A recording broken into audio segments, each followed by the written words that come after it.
Hello class tenth, क्या हाल चाल है? अपनी बताओ। मेरा तो सब कमाल है। इसी प्यारी सी बात के साथ शुरू करते हैं आज का वीडियो। तो दरअसल बात ये हुई थी, 4 चैप्टर के इम्पोर्टेंट डेट्स इवेंट्स डालने के बाद मैं खुश था कि चलो एक चीज़ कंप्लीट हो गई, मतलब अब आगे कुछ नहीं। पर एक पेज पलटाने के बाद मैंने देखा, अरे अभी तो एक और चैप्टर है और सबसे बड़ा चैप्टर तो अभी है। तो बस मैंने सोचा लेट किस बात की, फट से डाल दूँ इसके भी इम्पोर्टेंट इवेंट्स। और इस चैप्टर जो भरा पड़ा है 25 से 30 इम्पोर्टेंट डेट से, हर कोने पे डेट है। मैंने कहा दिक्कत करे भी ना आप लोगों के लिए, इस चैप्टर की सारी डेट्स को एक जगह पे इकट्ठा करके पेशकश आपके सामने मैंने ला के रख दी है। तो अब आपका काम क्या है, इस पेशकश को देखना और वीडियो को लाइक शेयर और सब्सक्राइब करना, ठीक है? तो चलिए स्टार्ट करते हैं हम आज का वीडियो। तो AD 594 इसकी पहली डेट है और इसको इवेंट हुआ था earliest print technology was developed in China, Japan and Korea. मतलब प्रिंटिंग करने की पहली टेक्नोलॉजी चाइना, जापान और कोरिया में AD 594 में डेवलप हुई थी। आई होप समझे। AD 768 से 770 में क्या हुआ था, Buddhist missionaries from China introduced hand printing technology to Japan. मतलब जो बुद्धिस्ट मिशनरी थी, बुद्धिस्ट के स्कूल थे जो, या सोच लो कि कोई उनकी कोचिंग टाइप थी, उसने चाइना में जापान में इंट्रोड्यूस करा था। चाइना के थे जो बुद्धिस्ट मिशनरी, इन्होंने जापान में हैंड प्रिंटिंग की टेक्नोलॉजी इंट्रोड्यूस करी थी, ये भी क्लियर। 11वीं सेंचुरी में क्या हुआ था, Chinese paper reached Europe through the silk root.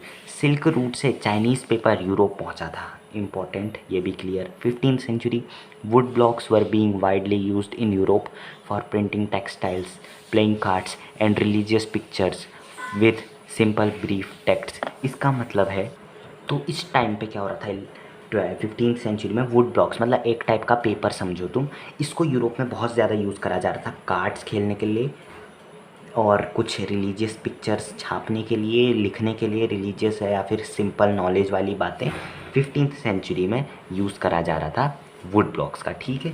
1430s में Johannes Gutenberg invented the printing press. भाई साहब रट लो, याद कर लो, समझ लो, जो करना है कर लो, बट कर लो, क्योंकि ये एक बहुत ही इम्पॉर्टेंट डेट है। 1430s, 1450 से 1550 यानी 100 साल।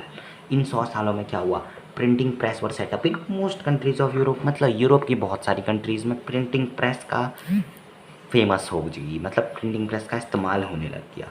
Easy peasy lemon squeezy. 1517 में क्या हुआ था, Martin Luther a religious reformer wrote 95 theses criticizing many of the practices and rituals of Roman Catholic Church। 1517 में मार्टिन लूथर जो एक रिलीजियस रिफॉर्मर था, उसने 95 थेसिस नाम की एक बुक लिखी थी जो रोमन कैथोलिक चर्च की बुराई करती थी, ठीक है, अपोज करती थी, क्रिटिसाइज़ करती थी।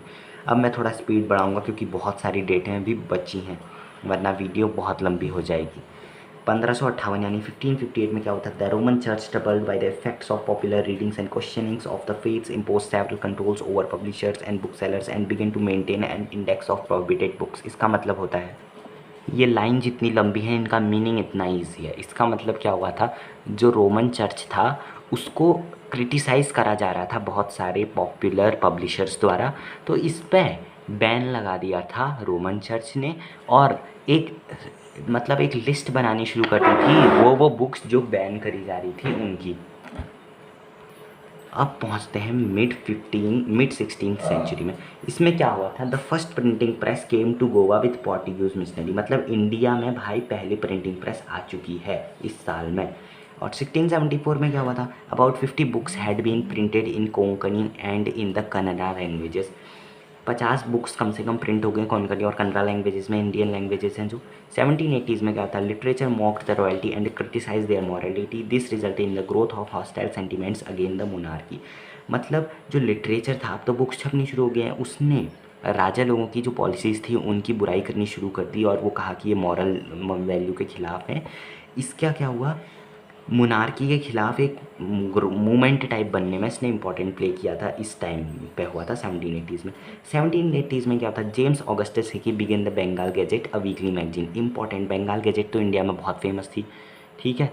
तो इस बंगाल गैजेट का क्या हुआ था, ये दिख नहीं रहा है क्या, हाँ अब देखो, 1780s में क्या हुआ था, इस वाले 1780s में जेम्स ऑगस्टस ने बंगाल गैजेट जो एक वीकली मैगजीन थी इसकी शुरुआत कर दी थी।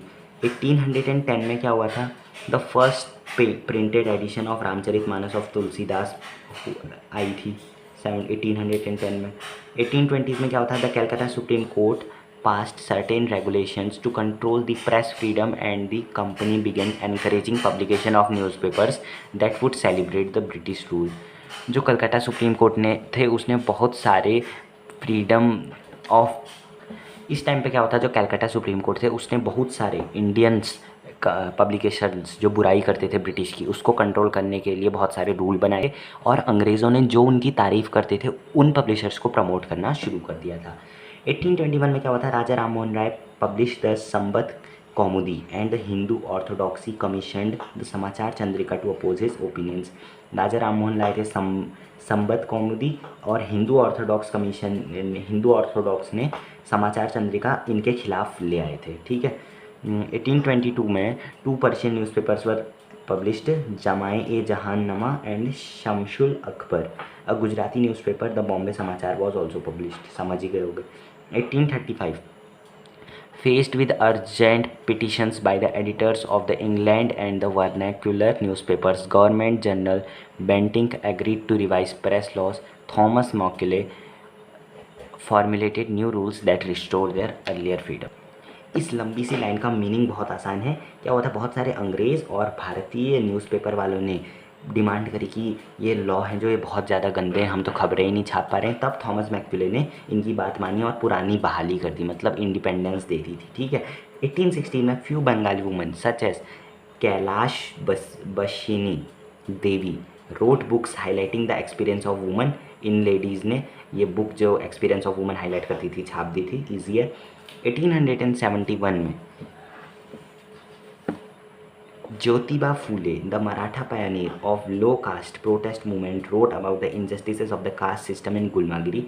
ज्योतिबा फूले ने लो कास्ट लोगों के साथ होने वाले अत्याचारों के बारे में लिखा था अपनी बुक में, गुलमागिरी नाम था, गुलामगिरी गुलमागिरी है, गुलामगिरी लगा मुझे, गुलमागिरी, ठीक है।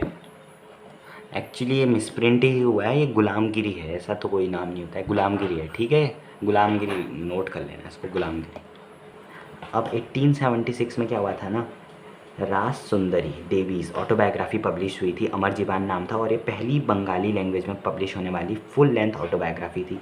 1878 में the vernacular press act was passed modelled on the Irish press laws. It provided the government with extensive right to censor reports and editorial in the vernacular press. तो मतलब इसका मतलब जो इंडियन प्रेस थी, मतलब इंडियन पब्लिशर्स थे, उन पे अंग्रेज़ों को खूब पावर दे दी थी कि वो अपने अकॉर्डिंग कंट्रोल कर सके, ठीक है। तो ये डेट भी पूरी हो जाती है। तो ये थी इस चैप्टर की 22+ इम्पॉर्टेंट डेट्स। ये आपकी बहुत ज़्यादा हेल्प करेंगी। वीडियो क्वालिटी भी साफ़ थी, या तो आप इनको नोट कर लेना या स्क्रीनशॉट रख लेना। और वीडियो पसंद आई तो लाइक शेयर और सब्सक्राइब करना। मिलता हूँ आपसे अगली वीडियो में, तब तक के लिए गुड बाय।